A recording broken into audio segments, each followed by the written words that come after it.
baik dengan stakeholder. 5. Menyediakan fasilitas training center terlengkap. 6.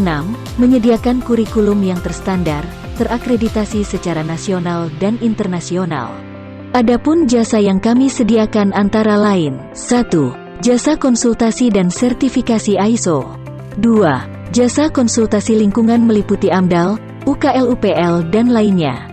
3. Jasa sertifikasi Sistem Manajemen Keselamatan dan Kesehatan Kerja atau SMK 3 dari Kementerian Tenaga Kerja Republik Indonesia. 4. Jasa pemeriksaan dan pengujian, riksa uji, dan sertifikasi layak fungsi.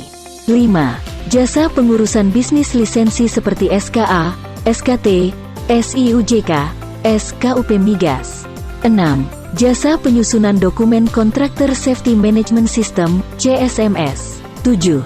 Jasa penyusunan dan kajian Hazard Operability Study, HAZOPS. 8. Jasa Manpower Services HSE. 9. Training Quality, Health, Safety dan Environmental, KHSE Management System, mengacu kepada kurikulum internasional. 10. Training ISO yang terakreditasi oleh International Register Course Auditor, IRCA, untuk seluruh calon auditor dan praktisi ISO. 11. Training dan sertifikasi Kemenaker RI. 12. Training dan sertifikasi Badan Nasional Sertifikasi Profesi, BNSP. 13. Pengadaan alat-alat K3.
Oke, baik. Terima kasih. Itulah pemutaran company profile ya. Jadi kalau rekan-rekan ingin ngurus konsultasi baik SMK 3, ISO, CSMS, dan lain sebagainya, kita bisa banget nih untuk bisa memberikan konsultasi tersebut. Atau mungkin training, misalkan training di Kemenaker RI atau mungkin BNSP, itu bisa banget menghubungi kita di nomor tertera yang ada di company profile tadi. Atau mungkin nanti kalian ingin lebih tanya-tanya lebih dalam lagi soal Jeep Consulting itu apa, bisa langsung ke DM Instagram kami di @jeepconsulting. Baik. Selanjutnya ada lagi nih sebenarnya, nggak berhenti di situ doang. Kata tadi kan company profile. Nah sekarang ini kita bakal memberikan portofolio apa aja sih yang udah pernah kita kerjain gitu kan, untuk jadi tambahan ke kalian juga rekan-rekan semua untuk bisa mengetahui bahwa Jeep Consulting itu udah selama ini dan udah banyak klien-klien yang kita ladeni gitu ya, kita urusi terkait konsultasi dan lain sebagainya. Baik, silakan operator untuk pemutaran video portofolio.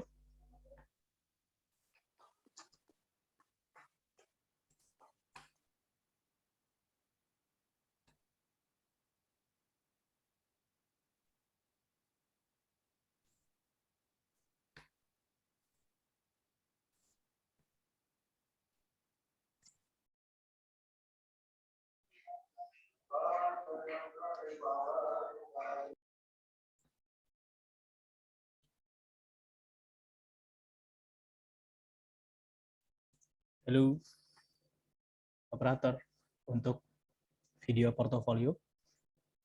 Oke, ini OTW. Baik.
Oke, baik. Tadi adalah pemutaran portofolio dari Jeep Consulting. Baik, selanjutnya kita akan langsung menuju kepada pembahasan materi dari Pak Jeffrey. Tapi sebelumnya gini, ada pepatah, tak kenal maka tak sayang. Nah, jadi sebenarnya Pak Jeffrey ini tuh siapa? Sebentar, kita akan tahu Pak Jeffrey beberapa menit ke depan. Nah, oke. Baik, ini adalah CV dari Pak Jeffrey Imron. Dia selaku trainer kita pada malam hari ini. Nah, lihat. Tak perlu saya bacakan karena banyak banget ya rekan-rekan sekalian. Ini ada international license dari Pak Jeffrey, kemudian ada national license dari Pak Jeffrey Imron itu sendiri. Ya kan, bisa dibaca, itu banyak banget. Terus core kompetensinya juga ada manajemen sistem, ada HSE, ada technical. Nah, di 3 poin ini juga ada banyak lagi di dalamnya terkait core kompetensi yang dimiliki dari setiap elemen yang ada di situ. Lalu kemudian ada personal datanya Pak Jeffrey. Nah, ini bisa lewat aja. Lalu kemudian ada work experience Pak Jeffrey yang lebih dari 1 ya. Kayaknya udah berpengalaman lebih dari 15 tahun nih sepertinya Pak Jeffrey ya. Karena work experience-nya banyak banget nih rekan-rekan sekalian. Tuh lihat, ada sebenarnya 7, 9. Ya sebenarnya mungkin ini belum semua karena ada beberapa yang emang mungkin nggak dimasukin ke CV. Karena ini cukup, CV itu kan pasti kalau seandainya dilihat sama orang tuh harus yang singkat-singkat ya. Gitu rekan-rekan. Nah, ini kemudian ada education background dari Pak Jeffrey sendiri. Ini achievement-nya juga wah banyak banget. Banyak banget. Jadi intinya Pak Jeffrey ini adalah orang yang terpercaya untuk memberikan materi pada malam hari ini. Ya rekan-rekan. Jadi kita emang nggak tanggung-tanggung nih nggak milih trainer ya kan. Bener Pak Jeffrey? Ya. Baik, oke, langsung saja untuk mempersingkat waktu kita langsung menuju ke pemaparan materi yang diberikan oleh Pak Jeffrey Imron. Baik, Pak Jeffrey Imron, waktu dan tempat dipersilahkan. Oke, baik, terima kasih Mas Alfian, terima kasih teman-teman sekalian. Bismillahirrahmanirrahim. Assalamualaikum warahmatullahi wabarakatuh. Waalaikumsalam warahmatullahi wabarakatuh. Waalaikumsalam warahmatullahi wabarakatuh. Waalaikumsalam. Dan salam sejahtera rekan-rekan sekalian. Juga Saya pada kesempatan yang baik ini untuk menyampaikan sedikit ilmu yang saya miliki atau secuil ilmu yang saya miliki untuk kita dapat sharing dan berbagi bersama ya. Nah, namun sebelum saya jauh, saya ingin rekan-rekan coba ketik di pesan, apakah suara saya terdengar jelas atau putus-putus. Saya tunggu ya. Kalau di saya jelas, Pak. Oke, silakan. Jelas Pak. aman Pak, aman. Di saya jelas Pak. Jelas Pak, jelas. Jelas Pak. Jelas Pak. Jelas Pak, jelas. Jelas sekali Pak Jeffrey. Sudah jelas Pak. Pak, chatnya disable. Iya. Jelas Pak. Jeffrey, jelas suaranya merdu. Chatnya disable Pak, suaranya jelas. Oh, chatnya disable. Tolong teman-teman operator boleh chatnya di enable ya. Oke. Coba chatnya sudah bisa? Oke, sudah jelas. Sudah Pak, sudah bisa Pak. Baik, terima kasih. Oke, jelas. Waalaikumsalam, jelas. Oke. Baik, terima kasih. Baik, rekan-rekan sekalian. Tadi udah banyak diceritakan oleh Mas Alfian ya selaku MC pada malam hari ini bahwa training kita bukan cuman ini saja, nanti akan ada 7 tema lagi terkait dengan kontraktor safety management system. Lebih spesifik nanti kita akan bahas terkait dengan bagaimana lolos prakualifikasi CSMS dengan high risk, kemudian teknik penyusunan HSE plan pada oil and gas project, ya. Kemudian nanti ada ISO 37001 tentang anti bribery, ada ISO 27001 tentang awareness dan annex control, ya, dan masih banyak lagi materi lainnya yang sangat bermanfaat. Jadi dalam 2 minggu ini di sela-sela akhir Ramadan, teman-teman dapat menjadikan Ramadan ini produktif, ya. Kita ambil sesinya beberapa malam hari. Baik, rekan-rekan sekalian, sesuai dengan agenda pada malam ini izinkan saya untuk membawa materi tentang training for trainer ya. Oke, kenapa sih training for trainer ini penting gitu ya buat kita? Karena di dalam kita bekerja itu sekarang itu sering sekali kita terkendala terkait dengan public speaking ya. Yang pertama itu adalah public speaking. Jadi banyak orang yang paham dan mengerti namun kurang dalam penyampaian ya. Terus yang kedua, era sekarang itu adalah era sharing knowledge ya. Sharing knowledge. Jadi orang itu tidak hanya terpaku pada satu bidang, tapi dituntut untuk multi talent.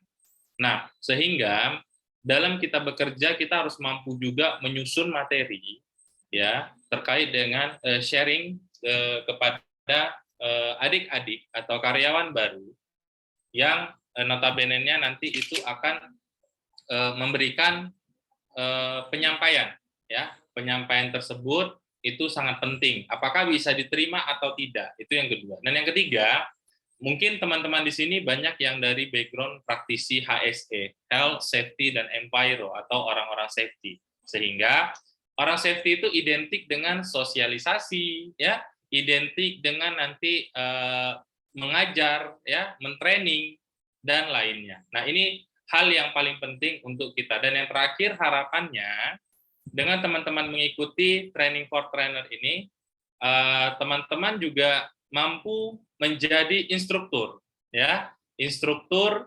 sertifikasi profesi atau lisensi yang ingin diambil oleh adik-adik kita atau teman-teman kita di luar sana.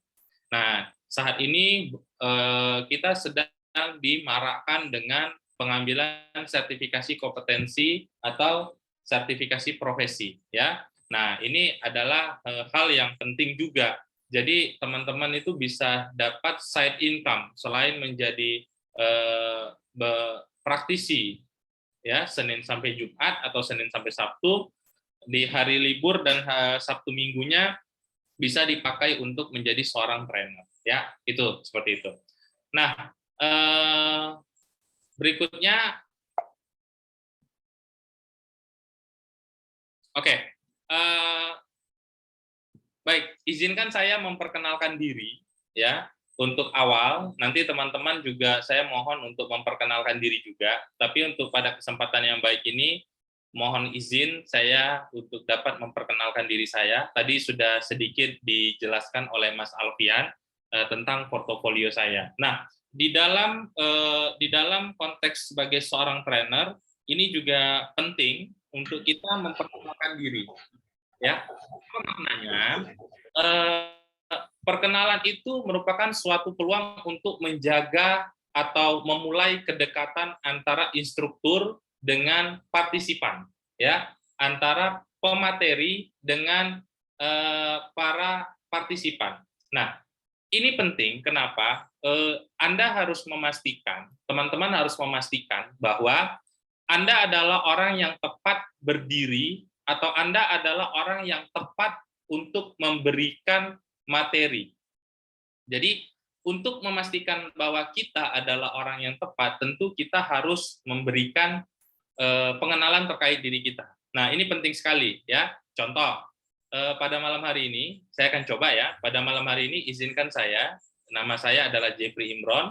Saya saat ini sehari-hari sebagai praktisi, trainer, dan konsultan, dan advisor untuk QHSE Management System.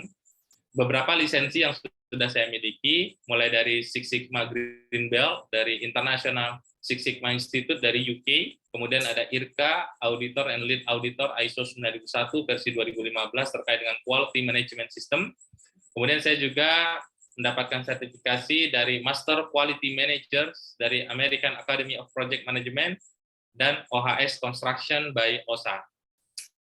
Itu untuk international license yang saya miliki. Berikutnya saya memiliki national license, di mana dalam hal ini saya memiliki 2 license instruktur. Yang pertama, Training for Trainer dari BNSP, Badan Nasional Sertifikasi Profesi. Yang kedua adalah Training for Trainer dari Kementerian Tenaga Kerja Republik Indonesia. Nah, 2 inilah modal saya sebagai instruktur. ya modal legal saya sebagai instruktur. Maka pada acara yang baik ini, insya Allah saya sudah legal sebagai instruktur untuk pada malam hari ini. Ya. Kemudian ini penting saya sampaikan karena terkadang di dalam event training partisipan tuh bertanya, Bapak tuh siapa sih? Dan apakah Bapak sosok yang mumpuni untuk mengisi sebuah acara? Nah, trainer terkadang sering seperti itu, teman-teman. Jangan langsung baper. Tugas kita, cobalah kenalkan diri kita untuk mengenalkan diri kita bahwa kita adalah sosok yang tepat untuk mengisi materi tersebut. Kita adalah sosok yang tepat untuk berdiri di situ. Nah, pada malam hari ini, saya telah mencondongkan 2 license saya license instruktur dari BNSP dan license instruktur dari Kementerian Tenaga Kerja Republik Indonesia. Nah, apa yang mau saya sampaikan di sini, teman-teman dapat menggambarkan bahwa, oh ternyata narasumbernya memang mumpuni di bidangnya, sehingga kita tidak perlu ragu lagi. Dan ini merupakan barrier awal atau pertahanan awal teman-teman mendapatkan challenging bagi para peserta nantinya. Ya, oke, terima kasih. Saya lanjut. Ada beberapa lagi. Saya memiliki ahli ketiga umum, confined space utama, lifting and rigging. Kemudian juga saya memiliki ahli ketiga pesawat uap dan bejana tekan dalam bidang boiler and pressure vessel, dan juga welding inspector dari Badan Nasional Sertifikasi Profesi. Ini untuk engineering-nya ya. Nah, berikut adalah lisensi yang saya miliki baik internasional maupun national license. Berikutnya secara core kompetensi, saya memiliki pengalaman di bidang manajemen sistem, apa itu ISO, quality, TQM, RBI, risk-based thinking, risk management, business process mapping, Six Sigma, statistical process control, ya, dan lainnya. Kemudian di bidang HSE, mulai dari HSE audit, management system, HSE in oil and gas, HSE plan, risk management, hazard, base inspection, lainnya. Dan untuk di engineering, inspection teknik, ya.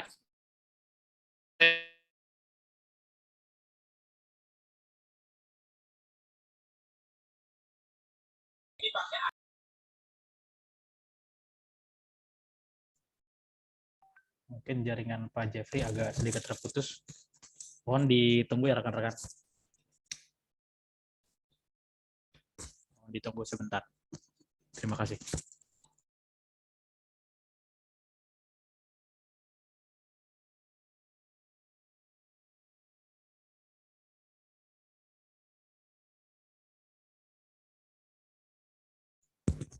Ya, mungkin ada jaringan di Pak Jeffrey-nya agak terputus ya.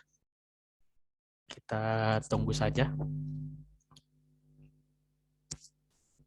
Untuk rekan-rekan yang masih belum mengisi presensi, mungkin bisa mengisi absensi.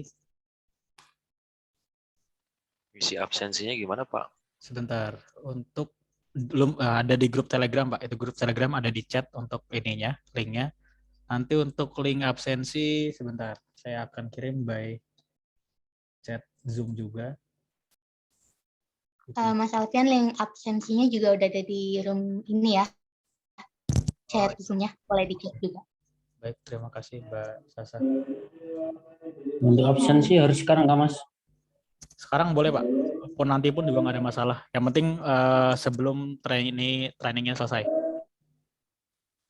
Oh ya, terima kasih. Oke, siap, sama-sama, Pak. Untuk grup WhatsApp, kebetulan nggak ada, Pak. Adanya grup Telegram. Kalau ingin WhatsApp, mungkin terkait informasi training dan lain sebagainya, bisa di-save ke nomor ini, sebentar. Kalau di-save, dimasukkan di Telegram aja, Pak. Nomornya. Mohon izin kenapa, Pak? Untuk nomor apa? Nomor WhatsApp bisa di-share di Telegram. Di Telegram, iya, boleh, Pak. Ya. Atau mungkin kalau ada pertanyaan juga di chat di grup Telegram juga nggak ada masalah, Pak. Oh iya, siap. Siap. Kasih, Pak. Oke, sama-sama, Pak.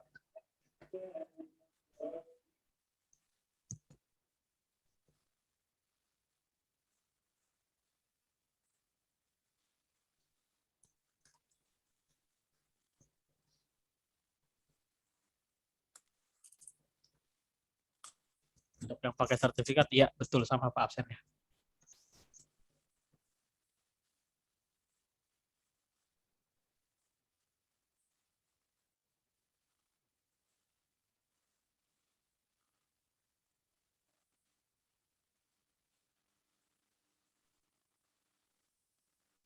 Gimana absennya, Pak? Untuk yang absen ada di chat, Pak. Ada di chat, kolom chat Zoom. Sebentar.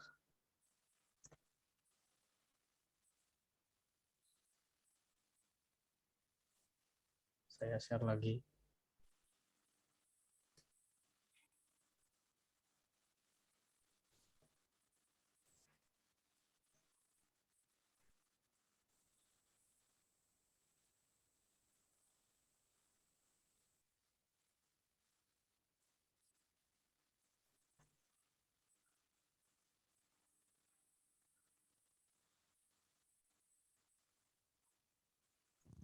Ya, untuk yang ikut training ini dan tidak atau belum bayar sertifikat, tapi ingin dapat sertifikat juga masih bisa sebenarnya sampai di bulan Juni nanti.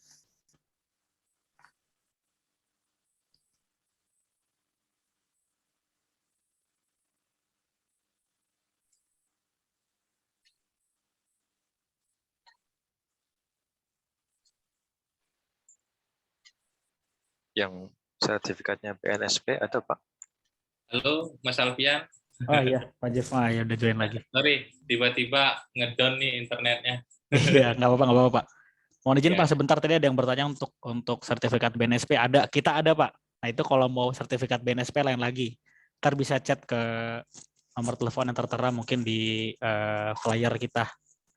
Gitu. Atau mungkin bisa DM Jeep Consulting, Pak. Terima kasih. Silakan Pak Jeffrey, mungkin bisa dilanjut lagi. Oke, ya. Kita coba lagi.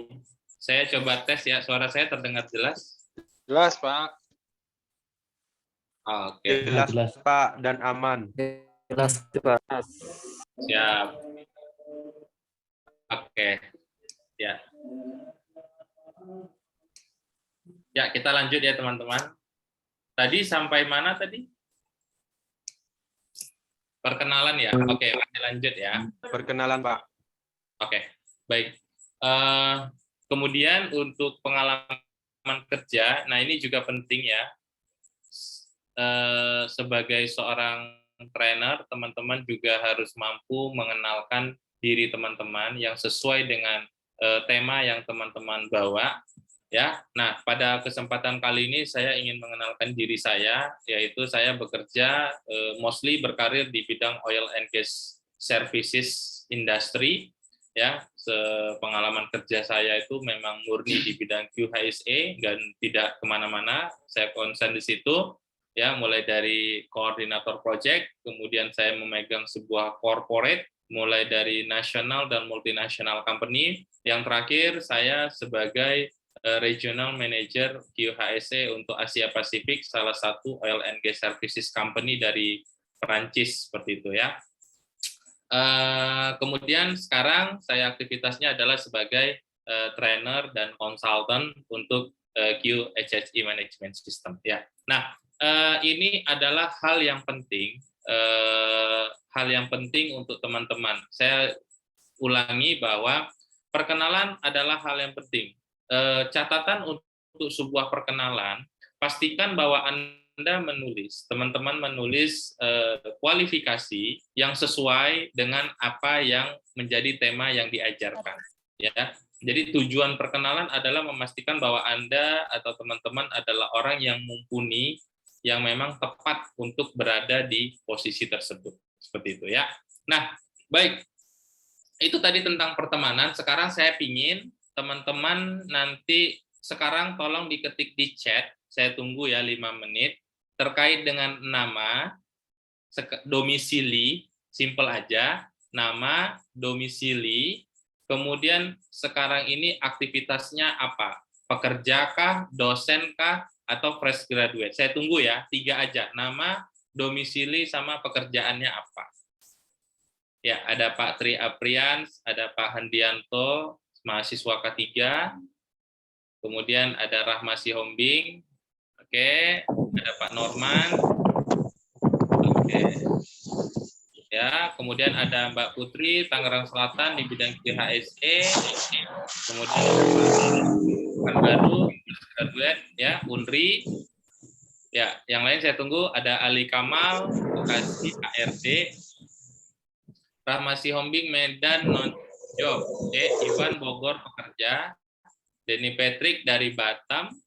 Ya, kemudian ada Muhammad Fadilah Bekasi HSC Officer. Kemudian ada juga dari Palembang, Agung Darmawan. Kemudian ada RD dari Bandung, staf HSE dan internal auditor. Ada Pak Biji Sugianto, Klaten, mekanik A2B. Oke, M. Arif Rahman, Jakarta Barat, HSE Officer. Imam Diani, Palembang, HSE. Ada Pak Jimmy, ada dari Palangkaraya, ya. Ada dari Makassar, kemudian ada dari Jakarta Pusat, Bogor, Cilegon, Aris Ganteng, sekota Cilegon, QHSE, oke. Ya, ada dari Samarinda, kemudian ada dari Boyolali, dari Yogyakarta, dari Cilegon, kemudian ada dari Cinglu, ya, dan lainnya. Ya, masih banyak lagi ya, teman-teman. Nah, ini hal berikutnya yang ini adalah salah satu teknik seorang instruktur untuk mengajak partisipan itu berpartisipasi ya. Kita mengajak partisipan untuk dapat memperkenalkan dirinya ya, memperkenalkan dirinya secara singkat untuk kita saling kenal satu sama lainnya. Terima kasih teman-teman yang sudah mengetik dan mohon maaf yang belum bisa saya bacakan satu persatu ya. Oke, kita lanjut. Setelah perkenalan, apalagi PR seorang trainer, ya. Berikutnya adalah membangun semangat peserta, ya. Nah, bagaimana sih cara kita membangun semangat peserta? Nah, ini sangat penting karena biasanya kita pahami bahwa partisipan itu memiliki berbagai latar belakang, ya. Dan kita juga tidak tahu juga mereka tersebut aktivitasnya apa saja, ya. Nah, penting buat kita membangun semangat peserta. Contoh, mungkin peserta yang Senin sampai Jumatnya kerja dan Sabtu Minggunya libur, kemudian mereka melakukan training di hari Senin. Mungkin fisiknya itu lebih terjaga, tidak ada capek. Tapi ada juga beberapa case peserta tersebut kerja di hari Minggu lembur, atau bahkan dari Minggu sampai Senin pagi, dan Senin pagi mereka itu harus untuk datang dan hadir. Bayangkan capeknya mereka untuk seketika itu untuk hadir. Nah, ini penting buat kita. Dan kemudian juga ada beberapa dari teman-teman itu yang memang ada yang jenis kelaminnya laki-laki dan wanita. Nah, sehingga ini apalagi kalau in-house training, mungkin partisipan saling kenal. Tapi kalau public training, nah, biasanya partisipan tidak saling kenal. Nah, tugas trainer adalah bagaimana nanti kita membangun semangat peserta. Bagaimana sih cara membangun semangat peserta? Pertama, bisa saja kita buat yang namanya yel-yel. Ya, kita buat yel-yel. Misalnya kalau orang safety, yel-yelnya itu adalah semangat pagi. Kita bilang tadi pagi, pagi, pagi luar biasa. Nah, itu salah satu cara atau contoh kita membangun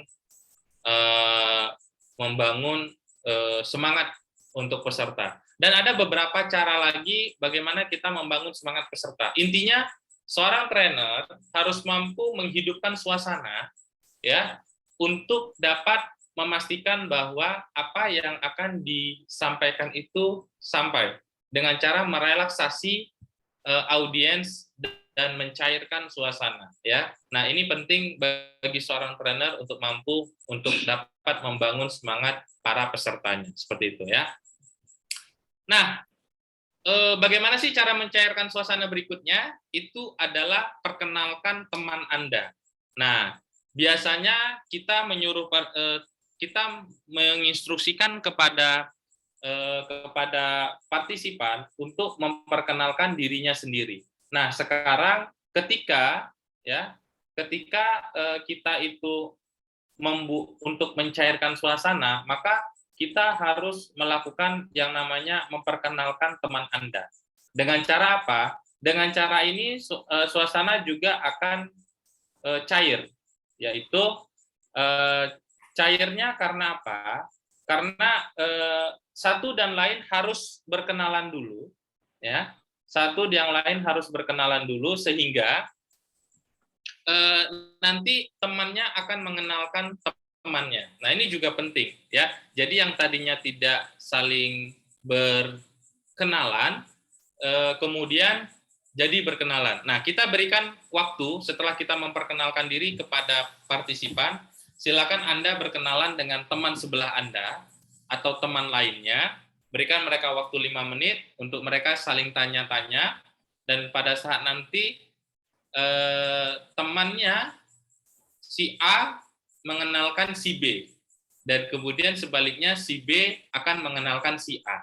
Nah, ini adalah salah satu cara kita untuk mencairkan suasana di tengah kekakuan yang ada. Namun kalau memang ini in-house, maka ini juga salah satu cara yang efektif, walaupun sejatinya mereka sudah saling kenal, ya. Tapi ini adalah teknik untuk dapat mencairkan suasana dan mengikuti alurnya sehingga kelas terasa lebih santai, lebih agile, tidak kaku, dan satu sama lainnya sudah kenal. Seperti itu, teman-teman.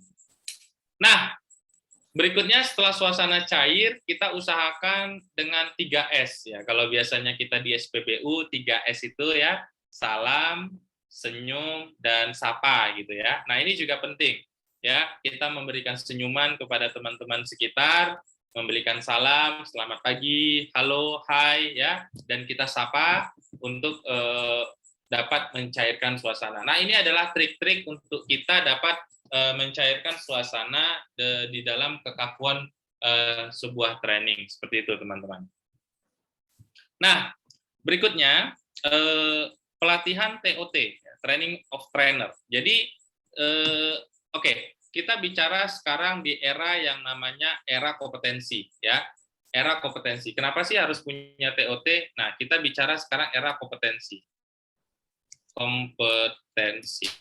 Nah, apa itu kompetensi? Kompetensi itu terdiri dari 3, ada skill, ada knowledge, ya, dan ada attitude atau sikap kerja, ya. Nah, saat ini di BNSP itu memiliki yang namanya KKNI,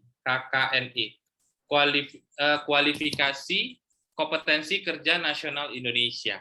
Nah, seorang fasilitator dia harus sudah lulus asesmen kompetensi di BNSP. Nah, ini penting. Kenapa? Mungkin banyak dari kita yang senior, yang paham dan tahu ilmunya, tapi tidak memiliki kompetensinya. Hal ini adalah sama seperti kita membawa mobil atau motor, mungkin selama puluhan tahun tidak pernah terjatuh. Tetapi kalau kita kena tilang polisi, tetap saja kita salah karena kita tidak memiliki license. Nah, teman-teman, mohon di-note dari saya, di Indonesia itu sudah punya yang namanya SKKNI, ya, Standar Kompetensi Kerja Nasional Indonesia. Di mana di dalam SKKNI semua profesi, ya, itu ada SKKNI-nya. Ada standar yang melegalkan seperti itu. Termasuk trainer. Trainer juga ada standar yang ada KKNI yang melegalkan seperti itu, ya.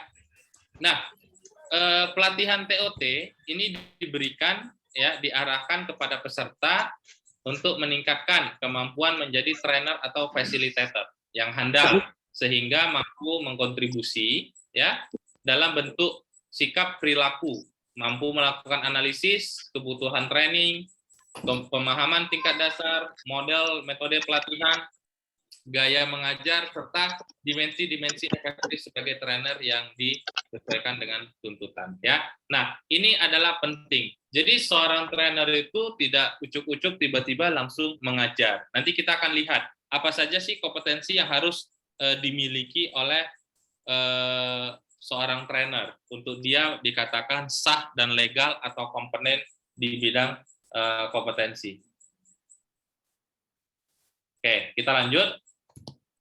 Berikutnya, nah, manfaat. Apa sih manfaat pelatihan ini? Ya, kita melihat nanti esensi, ya, komponen dasar dari SDM sebagai potensi dinamis mencapai tujuan perusahaan. Jadi tadi saya bilang banyak sekarang perusahaan memiliki dan berlomba-lomba untuk memastikan bahwa adanya sharing session, adanya training and development, ya, bahkan training and development ini untuk meningkatkan kapasitas dan kapabilitas karyawan menjadi organization development atau pengembangan organisasi yang lebih lagi. Kemudian nanti kita juga mampu menganalisis kebutuhan pelatihan dan merancang serta mengevaluasi. Nah, teman-teman, suatu training itu dapat dilakukan, itu tahapannya panjang. Ada yang namanya nanti kita gap analysis atau skill gap analysis. Dari skill gap analysis, kita nanti akan menemukan nanti gap-nya. Gap itu akan kita masukin di dalam nanti TNA, Training Need Analysis. Analisa kebutuhan training dari setiap individu. Ya. Nah, dari TNA tersebut, maka kita akan rancang program pelatihan. Nah, rancang program pelatihan itu nanti ada beberapa bagian. Ada yang mengacu ke SKKNI, ada nanti yang eksperimen, ya, modul dan teorinya harus ada dasarnya, seperti itu, ya. Berikutnya baru nanti pelaksanaan training. Nah, ini penting, nanti kita akan bahas apa sih yang kita harus lakukan sebelum pelaksanaan training itu sendiri. Dan yang terakhir adalah training evaluation. Nah, training evaluation ini penting untuk memastikan bahwa ketika seseorang ikut training, itu tidak hanya ikut, tapi tiga tadi ya, yang akan kita perhatikan itu 3, skill, knowledge, dan attitude.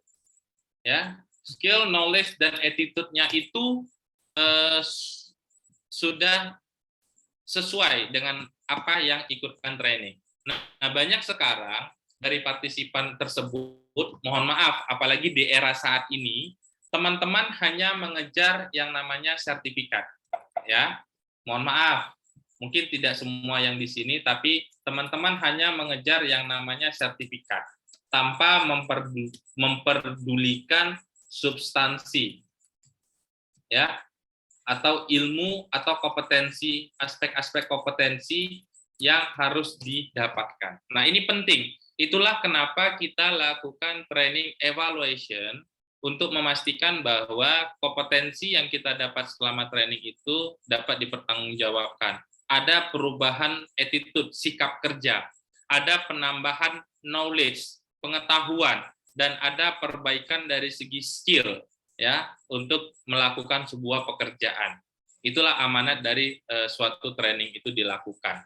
Berikutnya adalah menghayati dan memahami prinsip dasar model proses pelatihan. Nanti kita akan bahas apa saja modelnya, dan memahami berbagai tipe cara belajar, gaya mengajar, dimensi-dimensi sebagai trainer, serta dapat menerapkan pada berbagai situasi. Ya, tadi saya bilang untuk melaksanakan sebuah pelatihan itu tidak bisa ucuk-ucuk, ya, tidak bisa langsung, harus ada dasarnya, harus ada proses yang kita lewati, baru kita bisa tentukan ini outputnya, ternyata seluruh pekerja membutuhkan training ini, seperti itu, ya.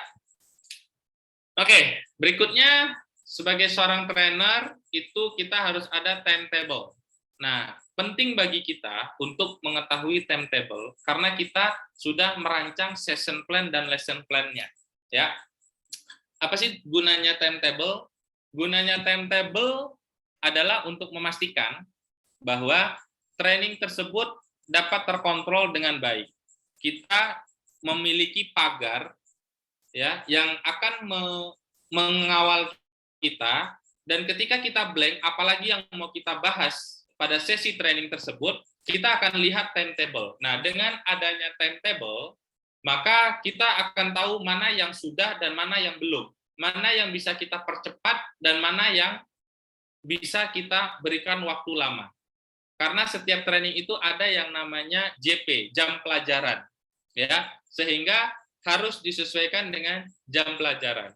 Nah, penting sebuah timetable ini ada, atau rundown, atau timetable, untuk memastikan bahwa training tersebut sesuai dengan session plan, lesson plan, bahkan silabus yang sudah kita tetapkan, seperti itu. Ya, oke, sampai sini teman-teman, ada yang mau kita diskusikan sebelum kita lanjut?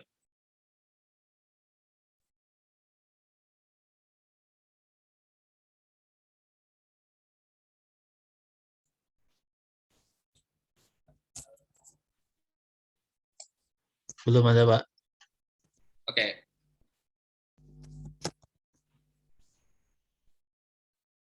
Oke, kita lanjut ya. Nah, training rules. Nah, ini juga penting ya. Kita pahami bahwa trainer trainer itu tidak hanya membawa training, tapi trainer harus mampu mengcounter atau menguasai jalannya sebuah training. Trainer adalah lead-nya. Trainer itu adalah kepalanya, mulai dari memanage orangnya, memanage waktunya, termasuk memanage lingkungannya. Nah, penting bagi seorang trainer untuk dapat untuk membuat sebuah training rules ya. Nah, training rules ini penting agar kita dapat menjaga jalannya pelatihan ya. Kemudian kita dapat membuat nyaman satu sama lain ya. Kita juga dapat membuat nyaman satu sama lain, dan kita juga dapat menguasai lingkungan dalam kita mengajar. Tanpa adanya rules, terkadang mohon maaf peserta agak susah kita arahkan atau bahkan membuat tidak nyaman satu dan lainnya. Nah, tadi Mas Alfian udah bilang bahwa rules kita seperti ini ya. Ada kalau mau bertanya silakan di chat dan lain-lain. Itu merupakan training rules yang sudah ditetapkan. Nah, tujuan daripada menetapkan training rules adalah sebagai seorang trainer kita harus mampu menyesuaikan kondisi dan situasi yang ada agar jalannya sebuah pelatihan tersebut itu sesuai dengan apa yang kita rencanakan di awal ya. Nah, ini juga penting. Jadi silakan dibuat rules trainingnya, baik nanti online, biasanya rules trainingnya tidak boleh berisik ya, kemudian mematikan mic ya, open video, kemudian lainnya. Ada banyak training rules yang kita buat. Kemudian juga nanti pada saat offline training ya, kalau nanti pandemi sudah dihilangkan atau dirubah statusnya, maka kita akan mulai lagi penggunaan handphone ya. Jangan sampai nanti pada saat training handphonenya bergetar, berdering terus, mengganggu konsentrasi peserta-peserta lainnya, seperti itu ya. Oke, baik. Mungkin saya serahkan sampai sini. Saya serahkan ke Mas Alfian dulu ya. Silakan Mas Alfian. Oke, baik. Terima kasih Pak Jeffrey atas pemaparannya. Nah, kita istirahat dulu sekitar 5 menitan ya rekan-rekan sekalian.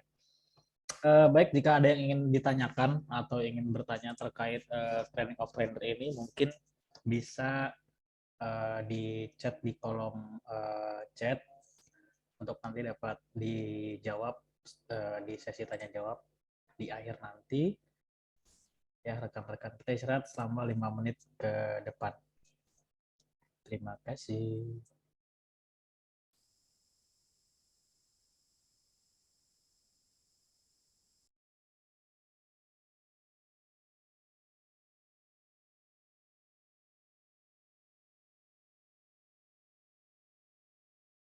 Mas Alfian, ini istirahat sampai berapa menit?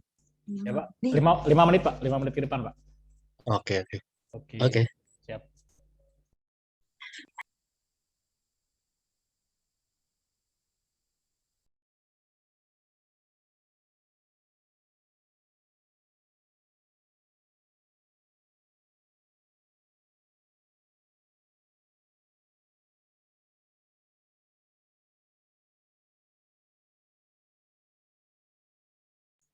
Ya, jika ada yang bertanya silakan di kolom chat aja, diketik pertanyaannya apa. Nanti akan dibacakan di akhir sesi.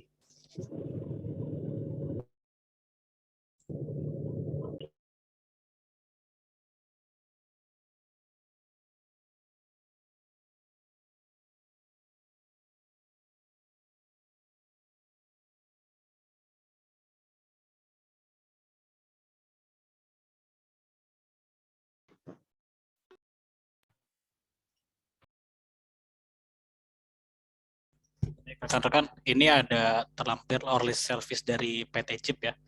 Nah, jika ingin lebih tahu soal Jeep Karya Asih, itu apa, nah bisa di kontak nih di IG-nya Jeep Consulting, Facebook-nya PT Jeep Karya Asih, website-nya www.jeepkaryaasih, email, LinkedIn, dan WhatsApp kita. Nah, kita tuh ada ISO certification, ada SMK 3 certification, CSMS, Kemenaker RI training, QHSE training, ISO training, function worthy certificate, BNSP training, QHSE consulting, environment consulting, safety equipment, fire protection equipment, business license, tender administration document. Jadi banyak banget nih service-service yang kita miliki. Rekan-rekan yang istilahnya masih kurang nih training of trainer ini, masih pengen ikutin training-training lainnya, atau mungkin di perusahaannya butuh untuk konsultasi sertifikasi dan lain sebagainya, bisa banget hubungin kita gitu. Dan ingin misalkan ada pertanyaan-pertanyaan yang emang pengen tahu lebih dalam lagi soal Jeep Consulting, bisa ke kontak yang ada di sini ya rekan-rekan. Bisa ke Jeep Consulting di IG, Facebook, atau mungkin bisa di WhatsApp kita gitu. Gitu guys. Nah, mungkin bisa dilanjut lagi Pak Jeffrey untuk pemaparan materi ya. Baik, terima kasih Mas Alfian. Kita lanjut lagi teman-teman ya. Siap. Ada yang bertanya atau belum ada yang bertanya? Udah ada yang bertanya Pak, tapi mungkin nanti di akhir Pak, di akhir sesi dijawabnya. Oke. Sesi tanya jawab. Oke.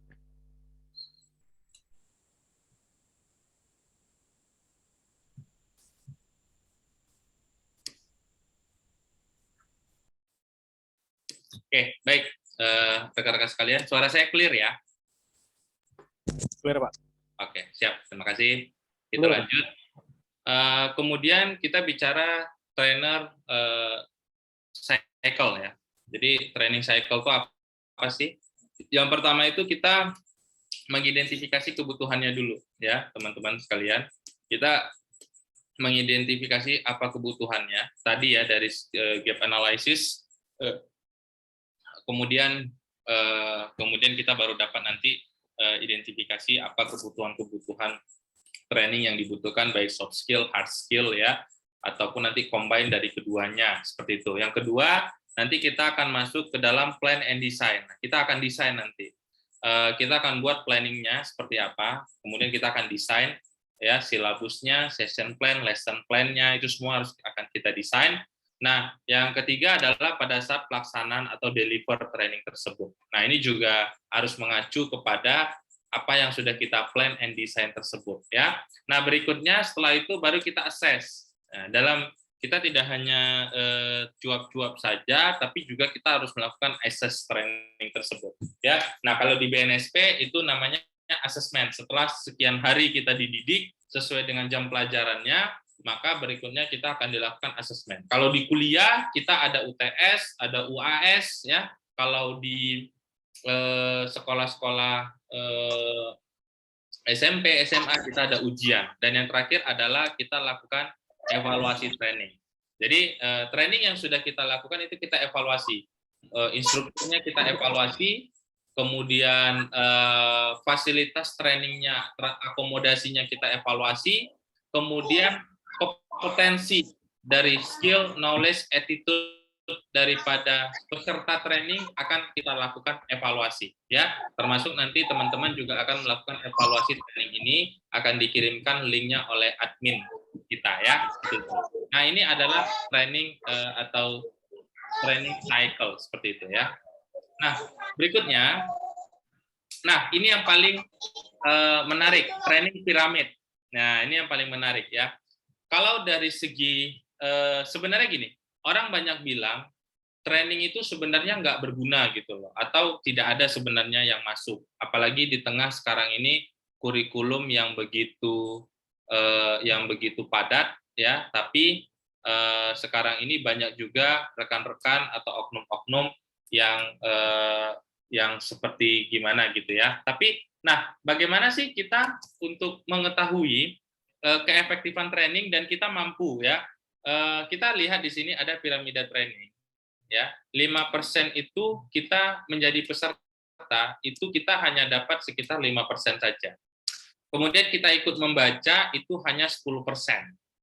Kemudian kita melihat audiovisual, itu 20%, didemonstrasikan, itu hanya 30% yang didapat oleh kita selaku peserta.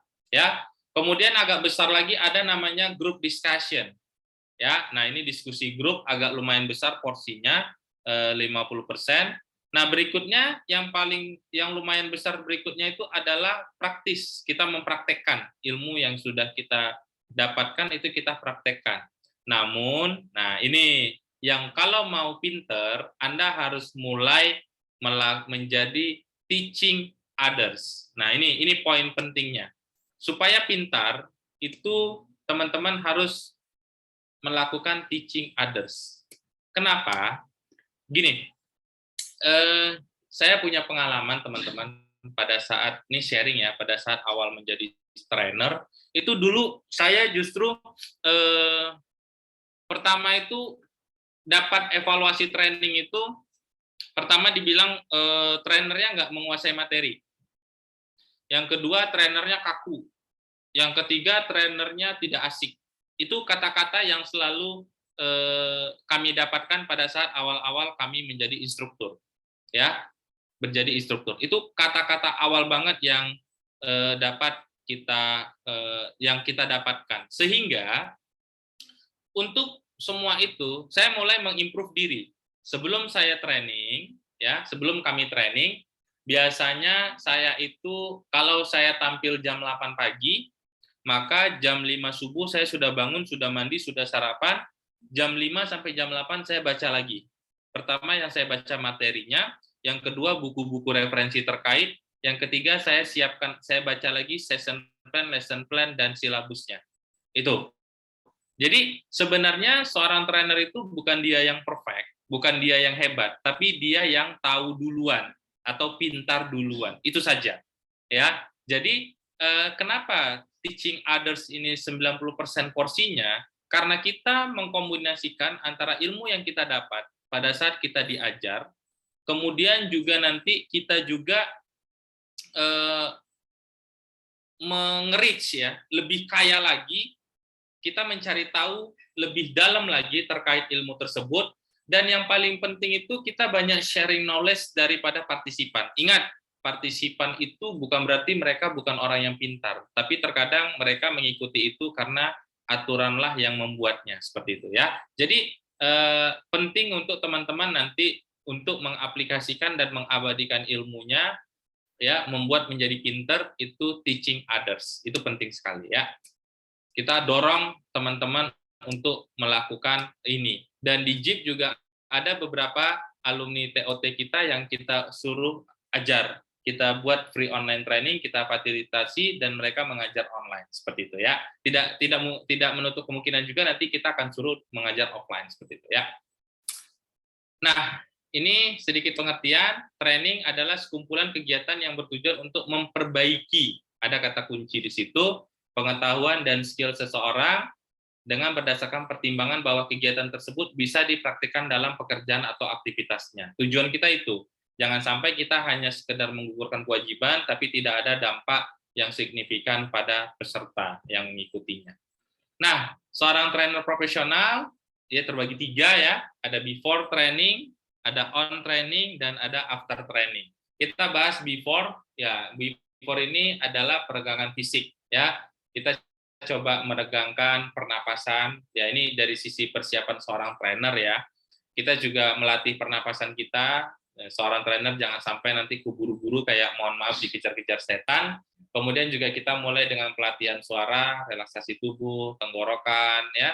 mengendalikan ujung lidah, rahang, melatih kelincahan bibir. Ini itu adalah praktik fisik yang harus kita lakukan sebelum kita perform, ya. Jadi biasanya kita melakukan ini di kamar mandi, Bapak Ibu dan teman-teman, ya, atau di toilet. Jadi seorang trainer kita coba mulai ngomong dengan depan kaca, ya. Saya sering banget tuh ngomong depan kaca sebelum perform untuk memastikan bahwa saya tidak gugup, ya.